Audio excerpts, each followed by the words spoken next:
Saulo e Sadoc entraram na igreja humilde de Jerusalém, notando a massa compacta de pobres e miseráveis que ali se aglomeravam com um raio de esperança nos olhos tristes. O pavilhão singelo, construído à custa de tantos sacrifícios, não passava de grande telheiro revestido de paredes frágeis, carente de todo e qualquer conforto. Tiago, Pedro e João surpreenderam-se singularmente com a presença do jovem doutor da lei, que se popularizara na cidade pela sua oratória veemente e pelo acurado conhecimento das Escrituras. Os generosos galileus ofereceram-lhe o banco mais confortável.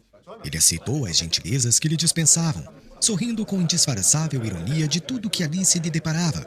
Intimamente, considerava que o próprio Sadoc fora vítima de falsas apreciações. Que podiam fazer aqueles homens ignorantes, irmanados a outros já envelhecidos, valetudinários e doentes?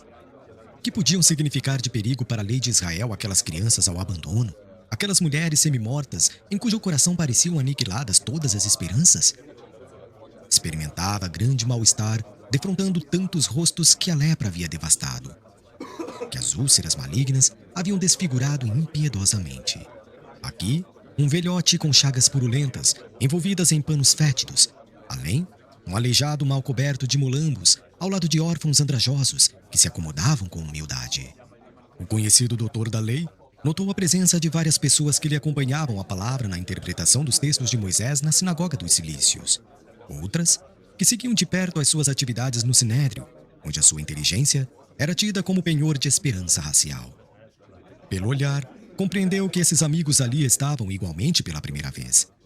Sua visita ao templo ignorado dos galileus sem nome atraía muitos afeiçoados do farisaísmo dominante, ansiosos pelos serviços eventuais que pudessem destacá-lo e recomendá-los às autoridades mais importantes. Saulo concluiu que aquela fração do auditório fazia ato de presença e de solidariedade em qualquer providência que houvesse de tomar. Pareceu-lhe natural e lógica aquela atitude conveniente aos fins a que se propunha. Não se contavam fatos incríveis operados pelos adeptos do caminho? Não seriam grosseiras e escandalosas mistificações? Quem diria tudo aquilo não fosse o produto ignóbil de bruxarias e sortilégios condenáveis? Na hipótese de lhe identificar qualquer finalidade desonesta, podia contar, mesmo ali, com um grande número de correligionários, dispostos a defender o rigoroso cumprimento da lei, custasse-lhes embora os mais pesados sacrifícios. Notando um que outro quadro menos grato, ao seu olhar acostumado aos ambientes de luxo, evitava fixar os aleijados e doentes que se acotovelavam no recinto, chamando a atenção de Sadoc com observações irônicas e pitorescas. Quando o vasto recinto, desnudo de ornatos e símbolos de qualquer natureza de todo se encheu, um jovem permeou as filas extensas, ladeado de Pedro e João, galgando os três um estrado quase natural, formado de pedras superpostas. Estevão! Vozes abafadas inculcavam o pregador, enquanto seus admiradores mais fervorosos apontavam para ele com jubiloso sorriso. Inesperado silêncio mantinha todas as fontes em singulares expectativas. O moço, magro e pálido, em cuja assistência os mais infelizes julgavam encontrar um desdobramento do amor do Cristo, orou em voz alta, suplicando para si e para a Assembleia a inspiração do Todo-Poderoso. Em seguida, abriu um livro em forma de rolo e leu uma passagem das anotações de Mateus. Mas ide antes as ovelhas perdidas da casa de Israel, e indo, pregai dizendo, é chegado o reino dos céus. Estevão ergueu os olhos serenos e fulgurantes e, sem se perturbar com a presença de Saulo e dos seus numerosos amigos, começou a falar mais ou menos nestes termos, com voz clara e vibrante. Meus caros, eis que chegados são os tempos em que o pastor vem reunir as ovelhas em torno do seu zelo sem limites. Éramos escravos das imposições pelos raciocínios, mas hoje somos livres pelo Evangelho do Cristo Jesus. Nossa raça guardou de épocas imemoriais a luz do tabernáculo, e Deus nos enviou seu Filho sem mácula. Onde estão em Israel os que ainda não ouviram as mensagens da Boa Nova? Onde os que ainda não se felicitaram com as alegrias da nova fé? Deus enviou sua resposta divina aos nossos anseios milenares. A revelação dos céus aclara os nossos caminhos. Consoante as promessas da profecia de todos quantos choraram e sofreram por amor ao Eterno, o emissário divino veio até o antro de nossas dores amargas e justas para iluminar a noite de nossas almas impenitentes, para que se nos desdobrassem os horizontes da redenção. O Messias atendeu aos problemas angustiosos da criatura humana com a solução do amor, que redime todos os seres e purifica todos os pecados. Mestre do trabalho e da perfeita alegria da vida, suas bênçãos representam nossa esperança. Moisés foi a porta, o Cristo é a chave.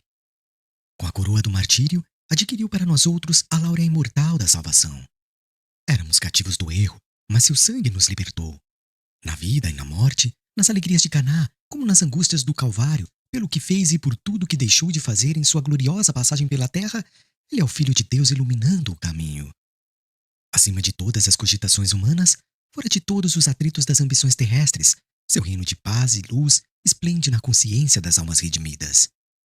Ó Israel, tu que esperastes por tantos séculos, tuas angustiosas e dolorosas experiências não foram vãs.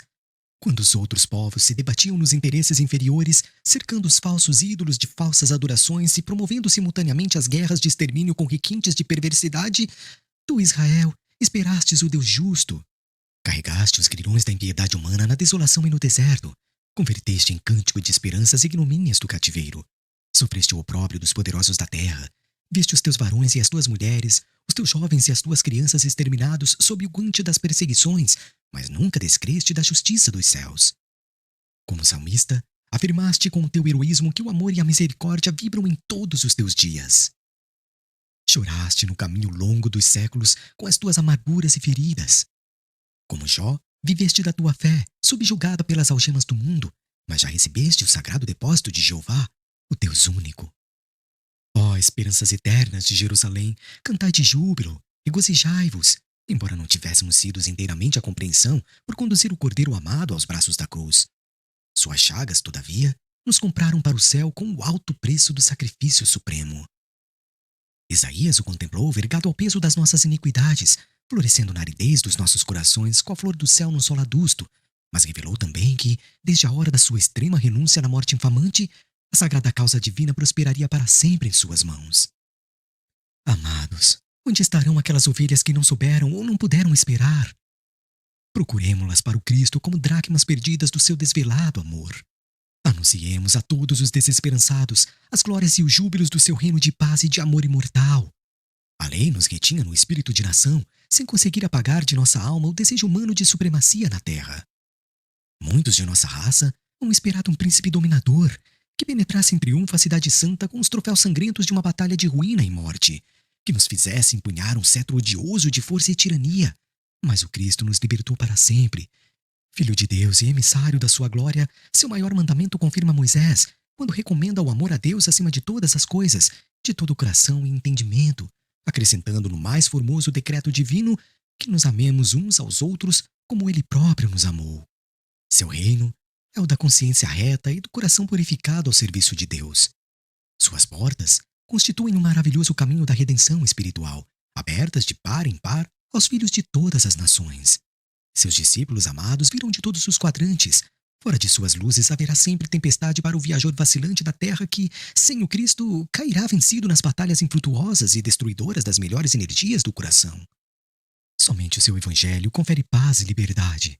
É o tesouro do mundo.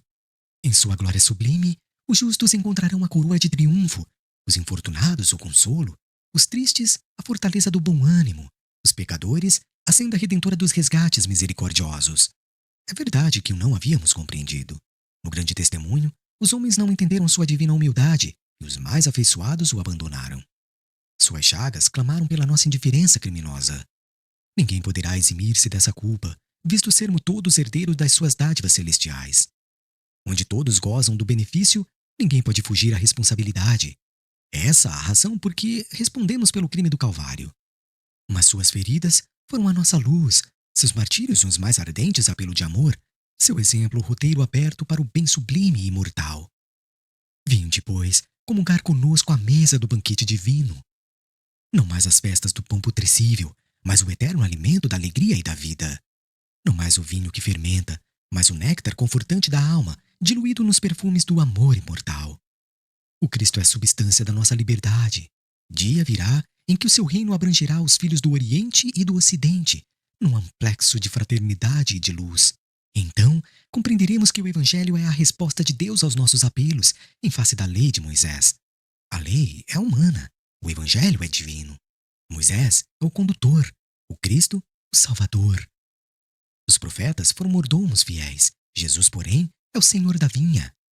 Com a lei éramos servos, com o Evangelho somos filhos livres de um Pai amoroso e justo.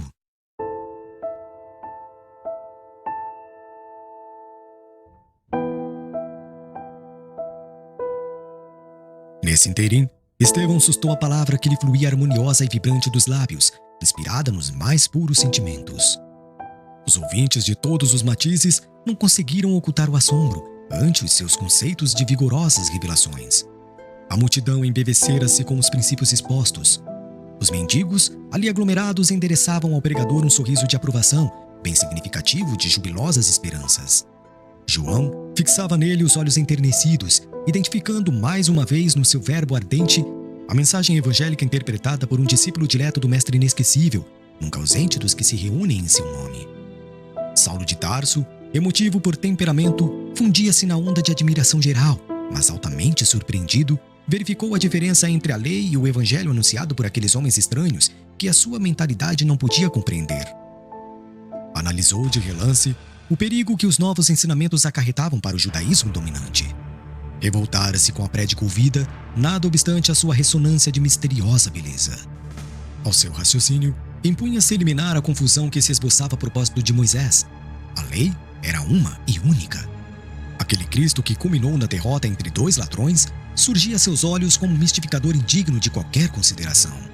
A vitória de Estevão na consciência popular, qual verificava naquele instante, causava-lhe indignação. Aqueles galileus poderiam ser piedosos, mas não deixavam de ser criminosos pela subversão dos princípios invioláveis da raça. O orador preparava-se para retomar a palavra momentaneamente interrompida e aguardava com expectação de júbilo geral, quando o jovem doutor se levantou ousadamente e exclamou quase colérico, frisando os conceitos com evidente ironia. Piedosos galileus, qual o senso de vossas doutrinas estranhas e absurdas? Como ousais proclamar a falsa supremacia de um nazareno obscuro sobre Moisés, na própria Jerusalém em que se decidem os destinos das tribos de Israel invencível? Quem era esse Cristo? Não foi um simples carpinteiro? Ao orgulhoso entono da inesperada apóstrofe, houve no ambiente tal ou qual retraimento de temor, mas, dos desvalidos da sorte para quem a mensagem do Cristo era o alimento supremo, partiu para Estevão um olhar de defesa e jubiloso entusiasmo. Os apóstolos da Galileia não conseguiam dissimular seu receio. Tiago estava lívido. Os amigos de Saulo notaram-lhe a máscara escarninha. O pregador também empalidecera, mas revelava no olhar resoluto o mesmo traço de imperturbável serenidade. Fitando o doutor da lei, o primeiro homem da cidade que se atrevera a perturbar o esforço generoso do evangelismo, sem trair a seiva de amor que lhe desbordava do coração, fez ver a Saulo a sinceridade das suas palavras e a nobreza dos seus pensamentos. E antes que os companheiros voltassem a si da surpresa que os assomara com a admirável presença de espírito indiferente à impressão de temor coletivo, obtemperou. Ainda bem que o Messias fora carpinteiro, porque nesse caso a humanidade já não ficaria sem abrigo. Ele era, de fato, o abrigo da paz e da esperança. Nunca mais andaremos ao léu das tempestades, nem na esteira dos raciocínios quiméricos de quantos vivem pelo cálculo sem a claridade do sentimento. A resposta concisa, desassombrada, desconcertou o futuro rabino, habituado a triunfar nas esferas mais cultas, em todas as justas da palavra. Enérgico, ruborizado, evidenciando cólera profunda, mordeu os lábios num gesto que lhe era peculiar e acrescentou com voz dominadora. Ora, aonde iremos com semelhantes excessos de interpretação a respeito de um mistificador vulgar que o Sinédrio puniu com a flagelação e a morte? Que dizer de um Salvador que não conseguiu salvar a si mesmo? Emissário revestido de celestes poderes, como não evitou a humilhação da sentença infamante? O Deus dos exércitos que sequestrou a nação privilegiada ao cativeiro, que a guiou através do deserto, abrindo-lhe a passagem do mar, que lhe saciou a fome com o maná divino e por amor transformou a rocha impassível em fonte de água viva, não teria outros meios de assinalar o seu enviado senão com uma cruz de martírio entre malfeitores comuns? Tendes nesta casa a glória do Senhor Supremo assim barateada? Todos os doutores do templo conhecem a história do impostor que celebrizais com a simplicidade da vossa ignorância. Não vacilais em rebaixar nossos valores apresentando o Messias dilacerado e sangrento sob os apupos do povo. Lançais vergonha sobre Israel e desejais fundar um novo reino? Seria justo dar-te a conhecer inteiramente a nós outros o móvel das vossas fábulas piedosas. Estabeleci uma pausa na sua objurgatória. O orador voltou a falar com dignidade. Amigo, bem se dizia que o mestre chegaria ao mundo para a confusão de muitos em Israel. Toda a história edificante do nosso povo é um documento da revelação de Deus. No entanto, não vedes nos efeitos maravilhosos com que a providência guiou as tribos hebreias no passado a manifestação do carinho extremo de um pai desejoso de construir o futuro espiritual de crianças queridas do seu coração? Com o correr do tempo, observamos que a mentalidade infantil enseja mais vastos princípios educativos. O que ontem era carinho, é hoje energia oriunda das grandes expressões amorosas da alma. O que ontem era bonança e verdor para a nutrição da sublime esperança, hoje pode ser tempestade para dar segurança e resistência. Antigamente, éramos meninos até no trato com a revelação. Agora, porém, os varões e as mulheres de Israel atingiram a condição de adultos no conhecimento. O Filho de Deus trouxe a luz da verdade aos homens, ensinando-lhes a misteriosa beleza da vida com o seu engrandecimento pela renúncia. Sua glória resumiu-se a amarmos como Deus nos ama. Por essa mesma razão, ele ainda não foi compreendido. Acaso poderíamos aguardar um Salvador de acordo com os nossos propósitos inferiores? Os profetas afirmam que as estradas de Deus podem não ser os caminhos que desejamos, e que os seus pensamentos nem sempre poderão harmonizar com os nossos. Que dizermos de um Messias que empunhasse o cetro no mundo, disputando com os príncipes da iniquidade um galardão de triunfos sangrentos? Porventura a terra já não estará farta de batalhas e cadáveres? Perguntemos a um general romano quanto lhe custou o domínio da aldeia mais obscura. Consultemos a lista negra dos triunfadores segundo as nossas ideias errôneas da vida. Israel jamais poderia esperar um Messias a exibir-se num carro de glórias magnificentes do plano material, suscetível de tombar no primeiro resvaladouro do caminho. Essas expressões transitórias pertencem ao cenário efêmero, no qual a púrpura mais fulgurante volta ao pó. Ao contrário de todos os que pretendem ensinar a virtude, repousando na satisfação dos próprios sentidos, Jesus executou sua tarefa entre os mais simples ou mais desventurados, em que muitas vezes se encontram as manifestações do Pai, que educa por meio da esperança insatisfeita e das dores que trabalham do berço ao túmulo a existência humana. O Cristo edificou entre nós seu reino de amor e paz entre os alicerces divinos. Sua exemplificação está projetada na alma humana como luz eterna. Quem de nós, então, compreendendo tudo isso, poderá identificar no emissário de Deus um príncipe belicoso? Não. O Evangelho é amor em sua expressão mais sublime. O Mestre deixou simular, transmitindo-nos o exemplo da redenção pelo amor mais puro. Pastor do imenso rebanho, ele não quer que se perca uma só de suas ovelhas bem-amadas, nem determina a morte do pecador. O Cristo é vida, e a salvação que nos trouxe está na sagrada oportunidade da nossa elevação como filhos de Deus, exercendo os seus gloriosos ensinamentos. Depois de uma pausa, o doutor da lei já se erguia para revidar quando Estevão continuou.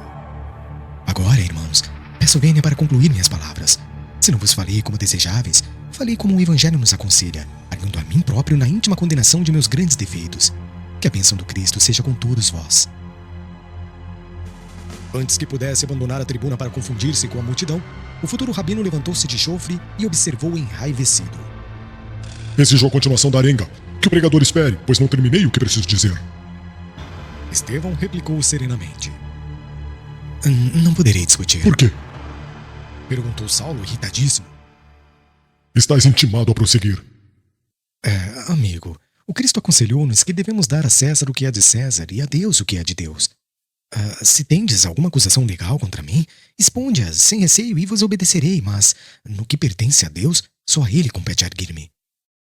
Tão alto espírito de resolução e serenidade quase desconcertou o doutor do Sinédrio, compreendendo, porém, que a impulsividade somente poderia prejudicar-lhe a clareza do pensamento, acrescentou mais calmo apesar do tom imperioso que deixava transparecer toda a sua energia. Ora, mas eu preciso elucidar os erros desta casa? Necessito perguntar e a vez de responder-me. No tocante ao Evangelho, já vos ofereci os elementos de que podia dispor, esclarecendo o que tem ao meu alcance. Quanto ao mais, este templo humilde é a construção de fé e não de justas casuísticas. Jesus teve preocupação de recomendar a seus discípulos que fugissem do fermento das discussões e das discórdias. Eis porque não será lícito perdermos tempo com contendas inúteis, quando o trabalho do Cristo reclama o nosso esforço. Sempre o Cristo, sempre o impostor. Minha autoridade é insultada pelo vosso fanatismo neste recinto de miséria e de ignorância. Mistificadores, rejeitais as possibilidades de esclarecimento que vos ofereço. Galileus incultos, não quereis considerar o meu nobre cartel de desafio. Saberei vingar a lei de Moisés da qual se tripudia. Recusais a intimativa, mas não podereis fugir ao meu desforço. Aprendereis a amar a verdade e a honrar Jerusalém, renunciando ao Nazareno insolente que pagou na cruz os criminosos desvarios. Recorrerei ao Sinédrio para vos julgar e punir. O Sinédrio tem autoridade para desfazer vossas condenáveis alucinações. Assim concluindo, parecia possesso de fúria, mas nem assim logrou perturbar o pregador, que lhe respondeu de ânimo sereno. Amigo, o Sinédrio tem 1000 meios de me fazer chorar. mas não lhe reconheço poderes para obrigar-me a renunciar ao amor de Jesus Cristo. Dito isso, desceu da tribuna com a mesma humildade, sem se deixar empolgar pelo gesto de aprovação que lhe endereçavam os filhos do infortúnio, que ali o ouviam como a um defensor de sagradas esperanças. Alguns protestos isolados começaram a ser ouvidos. Fariseus irritados vociferavam insolências e remoques. A massa agitava-se prevendo atrito iminente, porém, antes que Estevão caminhasse 10 passos para o interior junto dos companheiros e antes que Saulo o alcançasse com outras objeções pessoais e diretas, uma velhinha maltrapilha apresentou-lhe uma jovem pobremente vestida e exclamou cheia de confiança: Senhor, sei que continuais a bondade e os efeitos do profeta de Nazaré, que um dia me salvou da morte, apesar dos meus pecados e fraquezas. Atendei-me também por piedade. Minha filha me desceu há mais de um ano. Trouxe-a de Dalmanuta até aqui, vencendo enormes dificuldades, confiada na vossa assistência fraternal.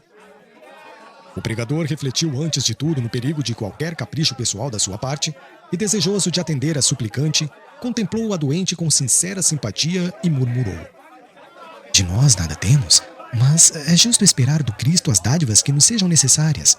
Ele, que é justo e generoso, não te esquecerá na distribuição santificada da sua misericórdia. E como atuado por força estranha, acrescentava: Hás de falar para louvor do bom mestre. Então, viu-se um fato singular que impressionou de súbito a numerosa assembleia. Com um raio de infinita alegria nos olhos, a enferma falou: Louvarei ao Cristo de toda a minha alma, eternamente. Ela e a genitora, tomadas de forte comoção, caíram ali mesmo de joelhos e beijaram-lhe as mãos. Estevão, entretanto, tinha agora os olhos mareados de pranto, profundamente sensibilizado. Era o primeiro a comover-se e admirar a proteção recebida, e não tinha outro meio que não das lágrimas sinceras para traduzir a intensidade do seu reconhecimento. Os fariseus, que se aproximavam no intuito de comprometer a paz do recinto humilde, recuaram estupefados. Os pobres e os aflitos, como se houvessem recebido um reforço do céu para o êxito da crença pura, encheram a sala de exclamações de sublime esperança. Saulo observava a cena sem poder dissimular a própria ira. Se possível, desejaria esfrangalhar Estevão em suas próprias mãos. No entanto, apesar do temperamento impulsivo, chegou à conclusão de que um ato agressivo levaria os amigos presentes a um conflito de sérias proporções.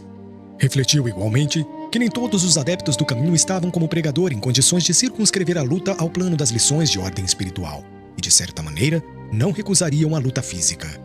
De relance, notou que alguns estavam armados, que os anciães traziam fortes cajados de arrimo e os aleijados exibiam rijas muletas. A luta corporal naquele recinto de construção frágil teria consequências lamentáveis. Procurou coordenar melhores raciocínios. Teria a lei a seu favor, poderia contar com o sinédrio. Os sacerdotes mais eminentes eram amigos devotados. Lutaria com Estevão até dobrar-lhe a resistência moral. Se não conseguisse submetê-lo, odiá-lo-ia para sempre. Na satisfação dos seus caprichos, saberia remover todos os obstáculos. Reconhecendo que Sadoc e mais 2 companheiros iam iniciar o tumulto, gritou-lhes em voz grave e imperiosa: Vamos-nos! Os adeptos do caminho pagarão muito caro a sua ousadia. Nesse momento, quando todos os fariseus se dispunham a lhe atender a voz de comando, o moço de Tarso notou que Estevão se encaminhava para o interior da casa, passando-lhe rente aos ombros. Saulo sentiu-se abalado em todas as fibras do seu orgulho. Fixou-o quase com ódio, mas o pregador correspondeu-lhe com um olhar sereno e amistoso. Tão logo se retirou o doutor da lei com seus companheiros numerosos que não conseguiam disfarçar o seu despeito, os apóstolos galileus passaram a considerar com grande receio as consequências que poderiam advir do inesperado episódio. No dia seguinte, como de costume, Saulo de Tarso, à tardinha, entrava em casa de Zacarias, deixando transparecer na fisionomia a contrariedade que lhe ia no íntimo. Depois de aliviar-se um tanto dos pensamentos sombrios que o atribulavam, graças ao carinho da noiva por ela instado a dizer os motivos de tamanha preocupação, narrou-lhe os acontecimentos da véspera, acrescentando: Esse Estevão pagará caríssimo a humilhação que pretendeu infligir-me publicamente. Seus raciocínios sutis podem confundir os menos argutos, e necessário é fazermos preponderar nossa autoridade em face dos que não têm competência para versar os princípios sagrados. Hoje mesmo, conversei com alguns amigos relativamente às providências que nos cumpre tomar. Os mais tolerantes alegam o caráter inofensivo dos galileus, pacíficos e caritativos, mas sou de opinião que uma ovelha má põe o rebanho a perder. Acompanho-te na defesa das nossas crenças. Não devemos abandonar nossa fé ao trato e ao sabor das interpretações individuais e incompetentes. Se Gesiel estivesse conosco, seria teu braço forte na exposição dos conhecimentos sagrados. Certamente ele teria prazer de defender o testamento contra qualquer expressão menos razoável e fidedigna. Combateremos o inimigo que ameaça a genuinidade da revelação divina. E não cederei terreno aos inovadores incultos e cavilosos. E esses homens são muitos? Sim, e o que os torna mais perigosos é o mascararem as intenções com atos piedosos, por exaltar a imaginação versátil do povo com pretensos poderes misteriosos, naturalmente alimentados à custa de feitiçarias e sortilégios. Em qualquer hipótese, convém proceder com serenidade e prudência para evitar os abusos de autoridade. Quem sabe são criaturas mais necessitadas de educação que de castigo? Sim, já pensei em tudo isso. Aliás, não pretendo incomodar os galileus simplórios e despretensiosos que se cercam em Jerusalém de inválidos e doentes, dando-nos a impressão de loucos pacíficos. Contudo, não posso deixar de reprimir o orador, cujos lábios, a meu ver, destilam poderoso veneno no espírito volúvel das massas, sem consciência perfeita dos princípios esposados. Aos primeiros, importa esclarecer, mas o segundo precisa ser anulado, visto não se lhe conhecerem os fins, quiçá criminosos e revolucionários. Não tenho como desaprovar as tuas ilações. Em seguida, como de costume, palestraram sobre os sentimentos sagrados do coração, notando-se que o moço de Tarso encontrava singular encanto e caricioso bálsamo nas observações afetuosas da companheira querida. Passado alguns dias, tomavam-se em Jerusalém providências para que Estevão fosse levado ao Sinédrio, e ali, interrogado sobre a finalidade colimada com as prédicas do caminho. Dada a intercessão conciliatória de Gamaliel, o feito se resumiria a uma discussão em que o pregador das novas interpretações definisse perante o mais alto tribunal da raça os seus pontos de vista, a fim de que os sacerdotes, como juízes e defensores da lei, expusessem a verdade nos devidos termos. O convite à requesta chegou à igreja humilde, mas Estevão se esquivou, alegando que não seria razoável disputar, em obediência aos preceitos do mestre, apesar dos argumentos do filho de Alfeu, a quem intimidava a perspectiva de uma luta com as autoridades em evidência, parecendo que a recusa chocaria a opinião pública. Saulo, a seu turno, não poderia obrigar o antagonista a corresponder ao desafio, mesmo porque o Sinédrio só poderia empregar meios compulsórios no caso de uma denúncia pública, depois da instauração de um processo em que o denunciado fosse reconhecido como blasfemo ou caluniador. Ante a reiterada escusa de Estevão, o doutor de Tarso exasperou-se, e depois de irritar a maioria dos companheiros contra o adversário, arquitetou vasto plano de modo a forçá-lo à polêmica desejada, na qual buscaria humilhá-lo diante de todos os maiorais do judaísmo dominador. Depois de uma das sessões comuns do tribunal, Saulo chamou um de seus amigos serviçais e falou-lhe em voz baixa. Neemias, nossa causa precisa de um cooperador decidido e lembrei-me de ti para a defesa dos nossos princípios sagrados. Do que se trata? Mandai e estou pronto a obedecer. Já ouviste falar num falso taumaturgo chamado Estevão? Um dos tais homens detestáveis do caminho? Já lhe ouvi a própria palavra e, por sinal, que reconheci nas suas ideias as de um verdadeiro alucinado. Ainda bem que o conheces de perto.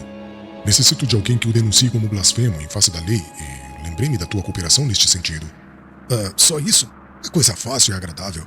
Pois não ouvi dizer que o carpinteiro crucificado é o fundamento da verdade divina? Isso é mais que blasfêmia. Trata-se de um revolucionário perigoso que deve ser punido como caluniador de Moisés. Muito bem. Conto, pois, contigo. No dia imediato, Neemias compareceu ao Sinédrio e denunciou o generoso pregador do Evangelho como blasfemo e caluniador, acrescentando criminosas observações de própria conta. Na peça acusatória, Estevão figurava como feiticeiro vulgar, mestre de preceitos subversivos em nome de um falso Messias que Jerusalém havia crucificado anos antes, mediante idênticas acusações. Neemias inculcava-se como vítima da perigosa seita, que lhe atingira e disturbara a própria família, e afirmava-se testemunha de baixos sortilégios por ele praticados, em prejuízo de outrem. Saulo de Tarso anotou as mínimas declarações, acentuando os detalhes comprometedores. A notícia estourou na Igreja do Caminho, produzindo efeitos singulares e dolorosos. Os menos resolutos, com Tiago à frente, deixaram-se empolgar por considerações de toda ordem, receosos de se verem perseguidos. Mas Estevão, com Simão Pedro e João, mantinha-se absolutamente sereno, recebendo com bom ânimo a ordem de responder corajosamente ao libelo. Cheio de esperança, rogava a Jesus não o desamparasse, de maneira a testemunhar a riqueza da sua fé evangélica. E esperou o ensejo com fidelidade e alegria.